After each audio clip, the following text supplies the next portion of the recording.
periodística. El tema es cómo encarás esa entrevista. Tal cual, tal cual. Y este caso que es como la hipérbole de la violencia, es lamentablemente es la violencia desparramada sobre una mujer que está cosificada desde el minuto cero y que termina de esta manera. Esta es la clave, Melina. Buenos días, ¿no? Buenos días. Pero esta es la clave. Lo que vos dijiste es cosificación. Acá hay una cuestión que yo creo que para entender todas las instancias en esta cuestión, la gente que trabaja en la ley, ¿no es cierto?, también tiene que entender esto y tiene que entender que hay algunas estructuras clínicas como las de esta gente, estos violadores, los abusadores, tienen que entenderla profundamente para saber cómo actuar, porque no hay otro sujeto allí para el abusador, hay un objeto que le pertenece.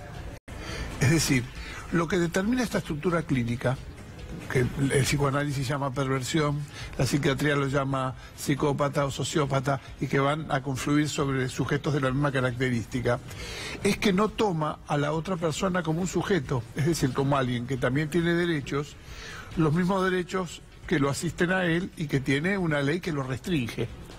O sea, una persona no se restringe legalmente con los objetos que son de su propiedad. Entonces, cuando alguien considera que su mujer, ¿no? A veces yo veo que hay tanto cuidado con algunas cosas del idioma, y esta cuestión de es mía, es su mujer, para este tipo de estructuras, es un objeto que le pertenece, con el cual él puede hacer lo que quiera. No es otro sujeto que tiene derechos como él, ¿no es cierto?, sino que es algo que le pertenece y esto reclama. Entonces, cuando algo lo hace violentar con respecto a esta cuestión de poseerla por completo y de que le debe hacer caso y debe hacer lo que él quiere, lo que viene es una violencia extrema, como tendría probablemente con una mascota, que también cree que es de su posesión, ¿no es cierto? Y que también, que te interrumpa, que eso mismo que vos señalás, nosotros lo hemos contado en casos anteriores, muchas veces, primero son violentos justamente con animales, esto también es algo que suele ser recurrente, y después con personas. No hay distinción, porque son todas cosas, no hay sujeto. ¿Sabés dónde más se ve también en esto que no hay sujeto? Es que no hay identificación. Es decir, una persona... ¿A qué se refiere? Un sujeto se identifica con otro, sí, entonces dice, empatía. No, yo no le puedo, esta empatía, yo no puedo hacer esto porque a mí no me gusta, a ella no le gustará. Si vos cosificás a alguien que es de tu propiedad, y esto generalmente tiene que ver también con el tema económico. Si yo te doy dinero, si yo te doy de comer, si yo, no es cierto, sos mi pertenencia, ¿no? Hay una deuda que pago con mi propio cuerpo, con mi propia voluntad. Esto es peligrosísimo cuando se detecta como estructura. Basta seguir los dichos de este chico que nombrabas antes, ahí cuando declara estas cosas horribles, ¿no es cierto?, en las redes sociales. Su justificación este tipo de cuestión es patológico, o sea, no es una cuestión opinable. Hay una patología grave, con graves problemas para las personas que lo rodean, ¿no es cierto?, y se debe tomar la consecuencia a cargo. Y por otra parte, hay una naturalización en ciertos sectores de la sociedad de esta cuestión que, por ejemplo, da, bueno, ¿qué habrás hecho? Que esto siempre indica una cuestión. Si estás lo suficientemente atractiva, ¿no es cierto?, esto justificaría... A ver, pensemos un poco en esta cuestión. Justo hablábamos de eso antes. Pero, fuera de cámara. Pero analizando esta cuestión, ¿no? O sea, ¿sabes? Te lo voy a contar tratando de ser lo más recatada posible. Yo le contaba a ella una anécdota chiquitita, fuera de cámara, en maquillaje. Le decía, mira, con todo esto, a mí lo que más bronca me da es que hay tipos que todavía se arrogan el derecho de decirte lo que se les canta en el momento que se les canta, y piensan que incluso a veces, como resultado de algún tipo de confianza que ellos creen que tienen con vos, te pueden decir y opinar sobre tu cuerpo, tus gomas, tu cara, que si te hiciste esto, te hiciste lo otro, o te miran asquerosamente cuando vos caminas y vos no tenés ojos en la espalda, entonces no te das cuenta cómo te están mirando el culo. No te das cuenta, pero te lo hacen. Y la verdad que te digo, de este lado, siendo mujer, te da un asco, pero te da un asco eso. Además te violenta de una manera, decís, pero... no corresponde. Vos decís, pero si es confianza. ¿Confianza?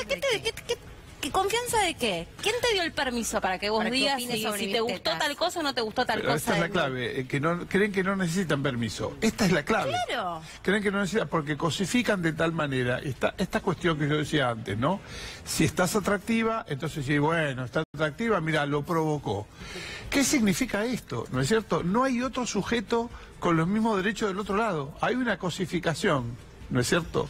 Y esto está naturalizado y no está lo suficientemente trabajado en la educación de los chicos, y se ven resultados como chicos como este, en donde el otro se ríe como con cierta complicidad, como si la protesta de la mujer fuera como una retahíla menor a la cual no hay que prestarle atención, porque no es un sujeto de derecho para ellos. No, sos una feminazi, como decía el energúmeno. él mismo. Sí, Esta el pañuelito pañuelito verde. No, y que él la salvó, él la salvó. Yo le quería preguntar al doctor, ¿qué pasa en estos casos como el femicida acá en cuestión? ¿Cómo es el increyendo del trabajo de un psicópata de estas características y de un abusador? Digo, arrancan, porque algunos directamente las matan, pero generalmente tienen pasos, como ciertos pasos. Por eso las mujeres tienen tantas denuncias, ¿no? Acá contamos 7 y en otras infinidades de veces contamos montones de instancias. ¿Cómo son estas instancias? ¿Cómo se va dando? O cómo nosotras podemos llegar a detectar si estamos al lado de un abusador, pero digo, ¿cómo puede una mujer darse cuenta de estas cuestiones y cómo es el increyendo de estos psicópatas enfermos? Bueno, primero hay que ver desde dónde la trata. Cuando una persona empieza a controlarte los horarios, lo que te vestís y todo lo demás... O sea, esa es la mínima... Pero fíjate otra vez, es como si fuera algo suyo, pero de verdad suyo. Es horrible decir esto, pero es como si fuera de la propiedad. Entonces, tenés una autonomía, digamos, permitida o tolerada de alguna manera. La cuestión empieza con las cuestiones verbales, las descalificaciones casi siempre, las opiniones sobre la autonomía de la otra persona, el control. Esto siempre termina mal. Y todo esto está puesto en una cuestión que iría casi contrariamente al imaginario del gran macho, del gran hombre, ¿no? Que es que esto hace que el hombre, cuando la mujer no tiene derecho, digamos, le dé mayor seguridad sexual. Es decir, porque puede hacer o no hacer cuando él quiera, y si no pasa nada por alguna cuestión de una defección o de una inhibición propia, le echa la culpa a la mujer. Claro. Hay mucho temor a la impotencia y mucha búsqueda de la garantía de que si la mujer es un objeto, yo no tengo que conquistar a otro sujeto, sino que la tengo que someter cuando pueda y cuando quiera. El primer verbo no se dice, es cuando quiera, pero en realidad tiene que ver con el poder. Cuando la mujer se subsume y es sumisa, él no siente que tenga que darle cuenta, digamos, de lo que puede o no puede hacer. Es como un reaseguro de una posesión sexual bajo cualquier condición. Pero... en el fondo hay una cuestión de este tipo de cosas, ¿no es cierto? Con otro sujeto al cual yo le tengo que agradar, tengo que seducir, tengo que darle valores que a ella le importen, ¿no es cierto? Esto es mucho más difícil de sostener como garantía y de que no sea asequible para ningún otro hombre. Aseguro esta cuestión objetivizándola. Y el tema de terminar matándolas es porque este increyendo va de golpes tras golpes hasta que en un momento se desborda de tal manera y te matan. Es casi como la reivindicación de un derecho de que como vos sos una cosa, yo hago lo que quiero. Y si no te portás como yo quiero, hasta te mato. Estos sujetos tienen, en la mayoría de los perversos, tienen una fruición muy fuerte por la ley que ellos establecen para otros. Y ellos se ponen como por fuera de la ley. Son ellos la ley.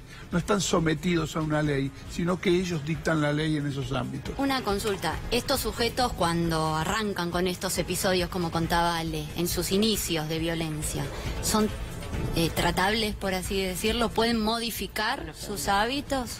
Me encantaría decirte otra cosa. El sujeto que tiene una estructura perversa, no que se comporta como un perverso a veces, hay que saber distinguirlo desde el punto de vista clínico, es solamente compensable, pero no recuperable. Es decir, no se cambia la estructura, no cambia la estructura psíquica. ¿Qué quiere decir compensable? Compensable quiere decir que puede acatar determinadas cuestiones en determinados ámbitos. Por ejemplo, hay perversos que se ponen muy devotos de ciertas religiones o de ciertas sectas y tienen una devoción fortísima allí, y esto es lo que le pone algún tipo de legalidad que tiene que ver con alguna orden divina, pero no con una orden legal cotidiana. Y otra consulta, una persona que es muy celoso, porque eso es una de las manifestaciones, que es muy celoso y que convierte al otro, a la mujer, en culpable de sus inseguridades. Esa persona que arranca así y que quizás no insulta, pero ese tipo de patologías que luego pueden desencadenar, ¿no?, en agresiones y violencia física, eso también es siempre lo mismo, es compensable pero no curable. Hay que ver, mira, la celopatía, que es otro tipo de cuadro, a veces pertenece a un cuadro distinto que se llama paranoia. Claro. El delirio celopático, ¿no es cierto?, es un delirio paranoico. Cuando él siente deseos por otras personas, te lo proyecta a vos y hace que vos cree que vos sos la que siente deseo por otro, ¿no es cierto? Claro. Esto es un cuadro psicótico. Ojalá lo entendieran todos, esto que acaba de Pero explicar. es que ¿sabes qué? Lo que me parece que pasa, que no hay suficiente formación acerca de entender a estos sujetos, de qué es lo que pasa. Pero cuando vos decís, Oscar, y perdón que te tutee, pero ya que tantas veces que viniste que es por eso, es cariñoso. Cuando vos decís que este pibe Guillor, o este sujeto Guillor, es un tipo que tiene, digamos, una expresión que claramente te hace anticipar o ver que hay una patología. Sí, claro. Hay una patología que te indica que habla de él como alguien que no puede discriminar si está bien o está mal lo que él está haciendo. Mira, o sea, para hacer un diagnóstico habría que profundizar más, pero digamos que por lo que se escucha, es la relación de él con lo legal, lo que está ahí en juego. Al tener una persona muy cercana que ejerce la ley y todo lo demás, automáticamente se pone del lado de que él no es un sujeto de la ley como cualquier otro, no está sujetado a la ley, sino que él puede hacer un poco lo que quiere. Y hay un narcisismo tan exacerbado al mismo tiempo que hace pensar entre dos cuadros. Habría como que verlo, para ser serios habría como que verlo un poquito más, ¿no? Se investigó un poco y parece que la relación entre él y la madre estaba totalmente quebrada, que no tenía acceso a la familia, tenía una denuncia que del papá, tenía una denuncia del padre, la madre también tenía sus complicaciones, también tenía sus denuncias, la madre, no nos vamos a meter en esa situación, pero había una cuestión muy confusa. Que hay algo disfuncional, te lo puedo asegurar. Ahora, con verlo nada más. Cuando uno ve un sujeto así, está claro, la gente lo rechaza y todo lo demás. El problema es cualquier de este tipo de conducta o de posición legal que pasa solapado. Pero si vos escuchás a algunas personas vertir algunos conceptos, es asombroso. Claramente. Inclusive yo he escuchado, qué sé yo, diputados, funcionarios decir cosas que uno dice, uy, qué peligrosa que es esta persona. Es decir, porque no entiende, no puede ubicar, en este caso, a la mujer como un sujeto bajo la misma ley y con los mismos derechos. Sí, a mí este chico, la sensación que me da por lo que escuché es además una sensación, es muy prepotente y una sensación de que realmente él está convencido que es superior al resto. Ese es el narcisismo. Por alguna cuestión a él le hizo pensar que porque él se expresa bien, porque además tiene un conocimiento ciertamente técnico, me parece que ahí hay como alguien le hizo creer o él aprendió en el sentido de que incorporó cierta percepción de sí mismo totalmente equivocada porque cree que es superior al resto. Absolutamente. Eso se llama megalomanía. Es decir, hay un crecimiento del yo muy intenso que hace que uno actúe con desprecio de los demás porque lo único que importa es uno. No es igual esto al perverso, digamos. Claro. Hay veces que ciertos cuadros patológicos actúan en forma parecida, pero con móviles totalmente distintos. Y tienen mejor, digamos, tratamiento por y son casos graves en ambos casos, pero el grave problema es que ¿cuál es la relación de cada persona con lo legal? Y una consulta, ¿cómo surge una persona perversa, violenta? Eso es por su contexto familiar, su educación. Absolutamente. Hay mucho de lo biológico, ¿no? Hay algo que se llama función del padre, que no es el papá, ¿sí? Sino que es la función del padre. Es esta cuestión donde un sujeto queda acotado. Hay ciertas cosas que no podés hacer y ciertas cuestiones que sí. Tendríamos que remitirnos, ¿no es cierto?, al complejo de Edipo, una cantidad de cosas que es un poquito largo de explicar. Pero la función del padre es marcarle al hijo que no todo se puede. Es decir, no todas las mujeres son Claro. de él, ¿no es cierto? Son Ayudarlos asequibles. a la frustración, bueno, como Exactamente. papás. Esto Nos pasa criando, ¿no? Esto es soltar esta cuestión de no responder a la pulsión, sino que la pulsión pueda ser acotada. Esto se llama renuncia al goce. Cuando no se produce la renuncia al goce, el sujeto hace que las personas sean gozables, o sea que son cosas de su propio usufructo. Nada más que eso. Yo corridísimo de... Sí, exactamente. Y esta tal cual. persona, o esta persona que todavía está en libertad, sigue siendo, por los valores incorporados, una persona que puede resultar en cualquier momento, a pesar de todo lo que le pasó, peligroso para los demás. Absolutamente. Mirá, para mí la libertad ahí debería, yo no entiendo de código civil ni penal, o sea, no soy un experto en eso, pero lo que deberían hacer es obligarlo a hacer un tratamiento. Porque sin el tratamiento... Pero es recuperable. A ver, habría que ver en su diagnóstico más Profundo. intenso. No parece... ¿Qué puedo decirte? No parece. A priori. Digamos, tendrían que pasar muchas cuestiones. Yo he trabajado muchos años... Mínimamente a dejarlo encerrado, ¿no? No dejarlo suelto como está pasando, que está por ahí dando vueltas. O bajo un Mínimamente. tratamiento ambulatorio, Claro. o semiambulatorio con medicación. Yo trabajaba, te decía, en un hospital que es infanto juvenil, el Tobar García. Yo trabajé 9 años allí, Tobar García. que es el único hospital infanto juvenil de Sudamérica, o lo era por lo menos hasta hace un tiempo. Y ahí venían casos de este estilo. ¿Saben qué hacíamos nosotros? No trabajamos con el paciente, trabajamos con el paciente, con la familia en el lugar de la familia, y antes de dar el alta con los amigos, con la maestra de colegio. Es decir, y el chico tenía que reportar ambulatoriamente o semiambulatoriamente al hospital. Sobre eso que decís vos, hace un par de años había ido a ver una obra de teatro con perspectiva de género, que tenía como modalidad de esa obra de teatro que cuando terminaba había invitados especiales. O sea, la temática, el argumento de la obra de teatro era una situación de violencia psicológica, que es como la violencia más invisible o más difícil de identificar o de decodificar. Sí, la más maquillada, digamos. de Y todas. como resultado, digamos, al final de la obra, ellos invitaban determinadas personas vinculadas a la temática a debatir con el público, como una especie de charla-debate con algunos invitados. Y en esa oportunidad, cuando yo fui, invitaron a 2 mujeres de la provincia de Buenos Aires que trabajaban en unos talleres que son compulsivos, o sea, no es que el violento puede elegir entre ir o no ir, o sea, que son forzados a asistir, a donde hombres que están procesados por violencia tienen que compulsivamente comparecer a estos talleres, a donde se los ayuda a reflexionar, a pensar, a reubicar en sus vidas el lugar de la mujer, A darle etcétera, elementos etcétera. de contención a los Sí. impulsos. Son gente generalmente... Súper interesante. Son gente que generalmente no puede filtrar los impulsos. Es decir, digamos, en psiquiatría se llaman frontalizados. Claro. Es decir, pasan a la frontalización, que es a la acción directamente sin poder mediar. Accionan por el ira, ¿no? desarrollo psíquico. Por ya- ira o por cualquier tipo de impulso, digamos, ¿no es cierto? Puede ser la ira, puede ser el apetito sexual, Claro. ¿no es cierto? Pero ¿cómo haces con una maduración psíquica que ya está definida, no? Porque todo esto lo tenemos que trabajar cuando son chicos. Realmente la prevención siempre es lo mejor. Ahora, ¿qué haces con estos sujetos que están deambulando por ahí? Hay que diagnosticarlos, y cuando hay que diagnosticarlos, más allá de la prisión o no, que no es un tema que yo maneje, sí el tratamiento obligatorio. El tratamiento obligatorio con las restricciones del caso. Porque si uno piensa que yo pongo preso a un señor que roba para que no siga robando porque es peligroso, estos señores pueden robarle la vida, la dignidad, la actitud corporal, todo a otra persona, simplemente porque creen que son una cosa. Y está estructurado así. Este es un problema crónico, es un problema que siempre requiere tratamiento y requiere entendimiento por las personas que tienen que escuchar a las mujeres cuando reclaman.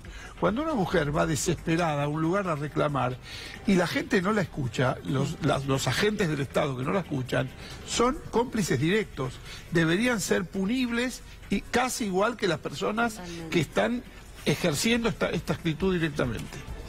A mí me resulta terriblemente doloroso porque incluso con el caso de Guillor, el personaje despertó algo en la sociedad que algunos incluso hasta se reían.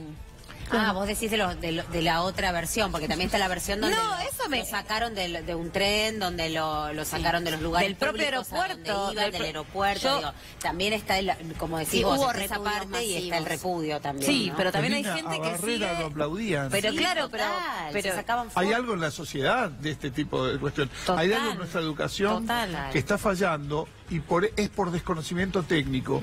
O sea, hay herramientas técnicas para detectar estas cosas. Perdón, hay un montón de deportistas muy famosos, todavía... Hay mucha gente que me va a criticar por lo que voy a decir, pero todavía muchos veneran a Carlos Monzón. ¿Y qué fue Carlos Monzón? Sí, vamos a ver qué hacen con la serie ahora. Yo estoy muy atenta con ese tema, porque Sí, depende ¿qué quién fue Carlos? cuenta la Ahí podés historia. elegir si fue Claro. un violento violador de mujeres o si fue campeón del mundo, que es lo más Claro. importante, ¿no? ¿Qué es lo que vos recortás de eso? Pero así hay un montón. Hay un montón.